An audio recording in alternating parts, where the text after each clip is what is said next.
اگلی صبح جب لشکر روانہ ہونے لگا تو مثنی بن حارث خالد سے اور اس کے سالاروں سے گلے لگ کے ملے۔ یعقوبی اور ابن یوسف نے لکھا ہے کہ مثنی بن حارث پر رکعت طاری ہو گئی تھی، ان کے منہ سے کوئی دعا نہ نکلی، آنکھوں سے آنسو نکل آئے، دعائیں ان کے دل میں تھیں۔ انہیں یقین نہیں تھا کہ وہ خالد کو اور ان کے 9000 مجاہدین کو پھر کبھی دیکھ سکیں گے۔ خالد اونٹ پر سوار ہونے لگا تو رافع بن امیرہ دوڑتا آیا اور خالد کے دونوں کندھوں پر ہاتھ رکھ کر کہا، ابن ولید اب بھی سوچ لے، راستہ بدل لے، اتنی جانوں سے مت کھیل۔ خالد نے غصے سے کہا، ابن امیرہ اللہ تجھے غارت کرے، مجھے اللہ کی راہ سے مت روک، یا مجھے وہ راستہ بتا جو مدینہ کے لشکر تک جلدی پہنچا دے۔ تو نہیں جانتا، تو ہٹ میرے سامنے سے اور حکم مان جو میں نے دیا ہے۔ رافع خالد کے آگے سے ہٹ گیا۔ خالد اونٹ پر سوار ہوئے اور لشکر چل پڑا۔ سب سے آگے رافع کا اونٹ تھا کیونکہ اسے رہبری کرنی تھی۔ مثنی کھڑے دیکھتے رہے۔ انہوں نے اپنے ساتھیوں سے کہا، امیر المومنین نے ٹھیک کہا تھا کہ اب کوئی ماں خالد جیسا بیٹا پیدا نہیں کرے گی۔ وہی صحرا جو رات کو خنک تھا سورج نکلتے ہی تپنے لگا، اور جب سورج اور اوپر آیا تو زمین سے پانی کے رنگ کے شعلے اٹھنے لگے۔ پانی کے رنگ کا جلمل کرتا ایک پردہ تھا جو آگے آگے چل رہا تھا، اس کے آگے کچھ پتہ نہیں چلتا تھا کہ کیا ہے۔ جون کا سورج جب سر پر آیا تو لشکر کے افراد ایک دوسرے کو پہچان نہیں سکتے تھے۔ ہر کوئی زمین سے اٹھتی ہوئی تپش کے لرزتے پردے میں لرزتا کامتا یا لٹکے ہوئے باریک کپڑے کی طرح لہروں کی طرح ہلتا نظر آتا تھا۔ مجاہدین نے ایک جنگی ترانہ مل کر گانا شروع کر دیا۔ خالد نے انہیں روک دیا کیونکہ بولنے سے پیاس بڑھ جانے کا امکان تھا۔ اونٹ کئی دنوں تک پیاسا سفر کر سکتا ہے، لیکن انسان پیدل جا رہا ہو، اونٹ پر ہو یا گھوڑے پر سوار ہو، وہ چند گھنٹوں سے زیادہ پیاس برداشت نہیں کر سکتا۔ پہلی شام جب پڑاؤ ہوا تو تمام لوگ پانی پر ٹوٹ پڑے، ان کے جسم جل رہے تھے۔ کھانے کی جگہ بھی انہوں نے پانی پی لیا۔ دوسرے دن لشکر کا ہر آدمی محسوس کرنے لگا تھا کہ یہ وہ صحرا نہیں جس میں انہوں نے بے شمار سفر کیا ہے، یہ تو جہنم ہے جس میں وہ چلے جا رہے ہیں۔ ایک تو تپش تھی جو جلا رہی تھی، دوسری ریت کی چمک تھی جو آنکھیں نہیں کھولنے دیتی تھی۔ ریت کا سمندر تھا بلکہ یہ آگ کا سمندر تھا، اور لشکر شعلوں میں تیرتا جا رہا تھا۔ تیسرے روز کا سفر اس طرح ہولناک اور اذیت ناک ہو گیا کہ ٹیلوں اور نشیب و فراز کا علاقہ شروع ہو گیا تھا۔ یہ ریت اور مٹی کے ٹیلے تھے جو آگ کی دیواروں کی مانند تھے۔ پہلے تو لشکر سیدھا جا رہا تھا، اب تھوڑے تھوڑے فاصلے پر مڑنا پڑتا تھا۔ دیواروں جیسے ٹیلے مجاہدین کو جلا رہے تھے۔ یہاں سب سے زیادہ خطرہ بھٹک جانے کا تھا۔ بعض دیواروں جیسے ٹیلوں کے درمیان جگہ اتنی تنگ تھی کہ اونٹ دونوں طرف رگڑ کھا کر گزرتے تھے۔ اونٹ بدک جاتے تھے کہ ان کے جسموں کے ساتھ گرم لوہا لگایا گیا ہے۔ تیسری شام پڑاؤ ہوا تو سب کے منہ کھلے ہوئے تھے اور وہ آپس میں بات بھی نہیں کر سکتے تھے۔ اس شام لشکر نے پانی پیا تو یہ ہولناک انکشاف ہوا کہ باقی سفر کے لیے پانی نہیں رہا۔ پانی کا ذخیرہ 5 دنوں کے لیے کافی تھا، مگر یہ تیسرے روز ہی ختم ہو گیا۔ راستے میں بھی مجاہدین پانی پیتے تھے۔ چوتھا دن قیامت سے کم نہ تھا، پانی کی ایک بوند نہیں تھی۔ پیاس کا اثر جسمانی ہوتا ہے اور ایک اثر صحرا کا اپنا ہوتا ہے جو ذہن کو بگاڑ دیتا ہے۔ یہ ہوتی ہے وہ کیفیت جب سیراب نظر آتے ہیں، پانی اور نخلستان دکھائی دیتے ہیں، شہر اور سمندری جہاز نظر آتے ہیں اور مسافر انہیں حقیقت سمجھتے ہیں۔ ریت کی چمک کا اثر بھی بڑا ہی خوفناک تھا۔ لشکر میں کسی نے چلا کر کہا، وہ پانی آ گیا، پہلے میں پیوں گا۔ وہ آدمی چلتے اونٹ سے کود کر ایک طرف دوڑ پڑا۔ 3-4 مجاہدین اس کے پیچھے گئے۔ رافع بن امیرہ نے دور سے کہا، اسے اللہ کے سپرد کرو، صحرا نے قربانیاں وصول کرنی شروع کر دی ہیں، اس کے پیچھے مت دوڑو، سب مرو گے۔ تھوڑی دیر بعد ایک مجاہد بے ہوش ہو کر اونٹ سے گرا۔ وہ اٹھا اور اونٹ کی طرف آنے کی بجائے دوسری طرف چل پڑا۔ کوئی بھی اس کے پیچھے نہ گیا۔ پیچھے نہ جانے کی ایک وجہ یہ بھی تھی کہ سب کی آنکھیں بند تھیں۔ ریت کی چمک اور تپش آنکھیں کھولنے ہی نہیں دیتی تھی۔ چوتھا دن جو پانی کے بغیر گزر رہا تھا، صحیح معنوں میں جہنم کے دنوں میں سے ایک تھا۔ ایسے لگتا تھا جیسے سورج اور نیچے آ گیا ہو۔ پہلے تو سب خود آنکھیں بند رکھتے تھے کیونکہ چمک اور تپش آنکھوں کو جلاتی تھی، پر اب آنکھیں کھلتی ہی نہیں تھیں۔ اونٹ تک ہارنے لگے تھے۔ کوئی اونٹ بڑی خوفناک آواز نکالتا، بیٹھنے کے لیے اگلی ٹانگوں کو دوہرا کرتا اور ایک پہلو پر لڑک جاتا تھا اور سوار بھی گرتا۔ اس میں اٹھنے کی ہمت نہیں ہوتی تھی۔ لشکر میں ہر کسی کی آنکھیں بند تھیں اور دماغ بیکار ہو گئے تھے۔ انہیں محسوس ہی نہیں ہوتا تھا کہ ان کا کوئی ساتھی اونٹ سے گر پڑا ہے یا یہ کہ اس کا اونٹ بھی گر پڑا ہے اور اسے اٹھا کر اپنے ساتھ اونٹ پر بٹھا لیں۔ سیراب کا شکار ہونے والوں کی تعداد بڑھتی جا رہی تھی۔ خود خالد رضی اللہ تعالی عنہ کی حالت بھی ایسی ہو گئی تھی کہ انہیں کچھ پتہ نہیں چل رہا تھا کہ لشکر میں کیا ہو رہا ہے۔ وہ تو عزم اور ایمان کی قوت تھی جو انہیں زندہ رکھے ہوئے تھی، اور یہ اونٹ تھے جو چلے جا رہے تھے۔ اگر اونٹ رک جاتے تو لشکر کا کوئی ایک بھی فرد ایک قدم نہ چل سکتا۔ گھوڑوں کے منہ کھل گئے تھے اور زبانیں لٹک آئی تھیں۔ مجاہدین کی زبانیں سوج گئی تھی اور حلق میں کانٹے چبھ رہے تھے، اس وجہ سے ان کے منہ بھی کھل گئے تھے۔ وہ تو اب لاشوں کی مانند ہو گئے تھے، اونٹوں کی پیٹھوں پر اپنے آپ کو سنبھال نہیں سکتے تھے، اسی لیے ان میں سے کوئی نہ کوئی گر پڑتا تھا۔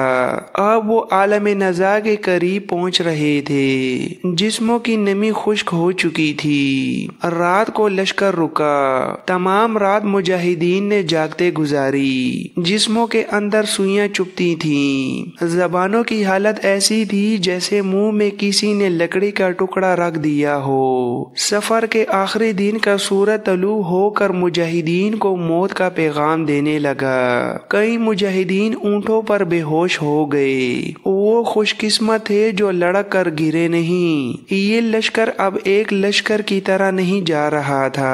اونٹ بکھر گئے تھے اور بعض بہت پیچھے رہ گئے تھے، کئی دائیں اور بائیں پھیل گئے تھے۔ رفتار خطرناک حد تک سست ہو گئی تھی۔ یہ پانی کے بغیر دوسرا دن تھا اور یہ ایک معجزہ تھا۔ یہ پانی کے بغیر دوسرا دن تھا اور یہ ایک معجزہ تھا کہ وہ اب بھی زندہ تھے۔ کون سی طاقت تھی جو انہیں زندہ رکھے ہوئے تھی؟ وہ اللہ کا وہ پیغام تھا جو رسول کریم لائے تھے، اور یہ مجاہدین انسانیت کی نجات کے لیے اللہ کا یہ پیغام زمین کے گوشے گوشے تک پہنچانے کے لیے صحرا کی آگ میں سے گزر رہے تھے۔ اللہ نے انہیں بڑی ہی اذیتناک آزمائش میں ڈال دیا تھا اور اسی کی ذات انہیں زندہ رکھے ہوئے تھی۔ غروب آفتاب سے بہت پہلے خالد اپنے اونٹ کو رافع بن امیرہ کے اونٹ کے قریب لے گئے۔